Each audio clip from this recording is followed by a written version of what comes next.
Hello all. In this lecture we will be completing class E computation and class F computation. These both these computation are not that much useful, so we are not going to discuss their waveforms.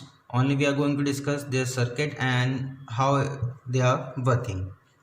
So first of all we will be starting with class E computation, also called as external computation. Why? That we will get to know from diagram. So first of all we will draw a circuit. Again there will be a voltage source and there will be a thyristor that we need to commutate. This thyristor T1 we need to commutate, and there will be a load connected. Okay, fine. So what we have to do, we have to commutate this thyristor T1. Okay, and this thyristor will be commutated with the external circuitry. So what we have to do, we have to add a external circuitry. And how it will be added, it will be like there will be a thyristor in reverse direction, a capacitor C, okay, and there will be an inductor, and then again a thyristor in reverse direction. This will be the external circuit that we have added. So this total circuit will be divided in two parts. One is the main circuit where thyristor is connected T1. Thyristor T1 is connected, that we have to commutate. And to commutate this thyristor, we have added a circuit called external circuit, and here we will call it T2 and here we will call it T3. This will be inductor, this will be capacitor, and this in this circuit we will be supply energy from a different source. We will call it V1. Fine. So now assume that this thyristor is working. Now it is working, then what will happen? Current will flow from this thyristor and this will be the direction of current that will be flowing in this circuit. Now what we have to do, we have to commutate this thyristor. How we will commutate? First we will apply V1 voltage source in this external circuit. When we will supply the voltage source V1, and we have to apply gate pulse to thyristor 3. ठीक है, जैसे ही thyristor 3 पर हमने gate pulse the, what will happen? Current will start to flow in this circuit like this. First it will go to thyristor T3, then it will go to inductor, and it will go to capacitor and back to the source V1.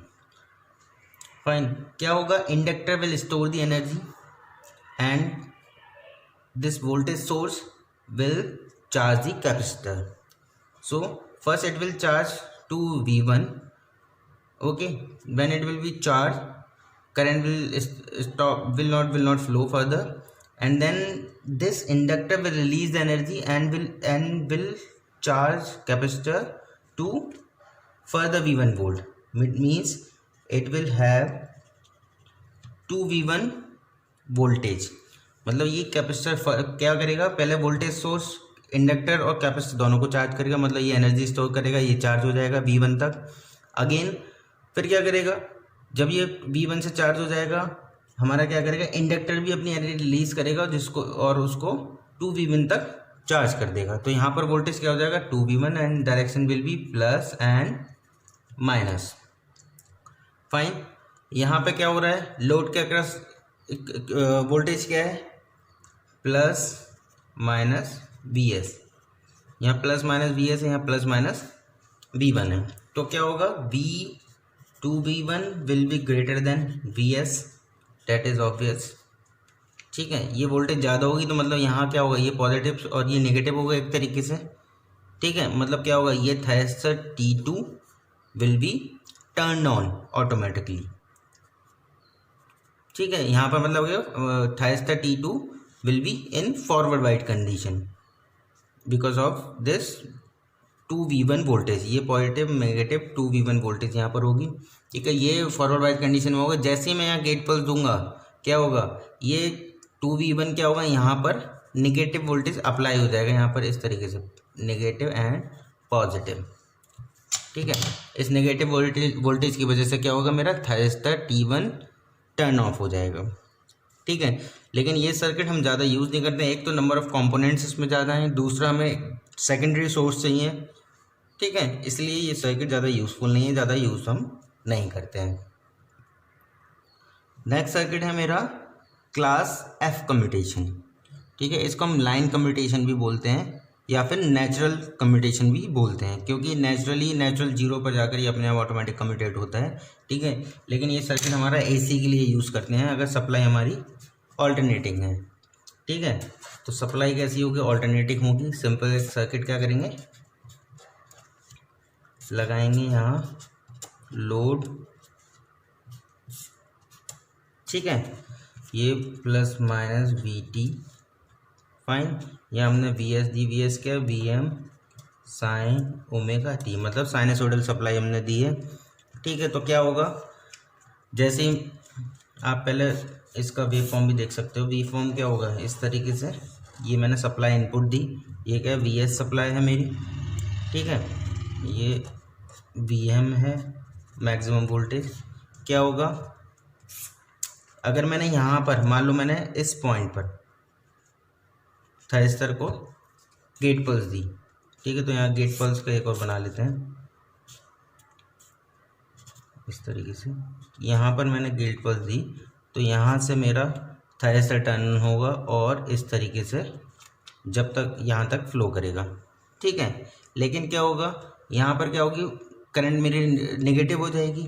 Negative होने की वजह से ये क्या होगा, मेरा इसके across voltage वो क्या हो जाएगी, रिवर्स बाइस हो जाएगी और थायरिस्टर मेरा ऑटोमेटिकली टर्न ऑफ हो जाएगा, यानी कि नेचुरली टर्न ऑफ हो जाएगा। ठीक है, जीरो आते ही वो टर्न ऑफ हो जाएगा। अगेन जब मैं दूसरी पल्स दूंगा तब ये टर्न ऑन होगा और इस तरीके से नेचुरली जब जीरो पे पहुंचेगी मेरी वोल्टेज और करंट तो ये बंद हो जाएगा। ठीक है, ये क्या है, V0 आउटपुट वोल्टेज। ठीक है, इसके अलावा अगर मेरे को वोल्टेज अक्रॉस थायरिस्टर देखनी है तो क्या होगी, वोल्टेज अक्रॉस थायरिस्टर ये होगी इस तरीके से,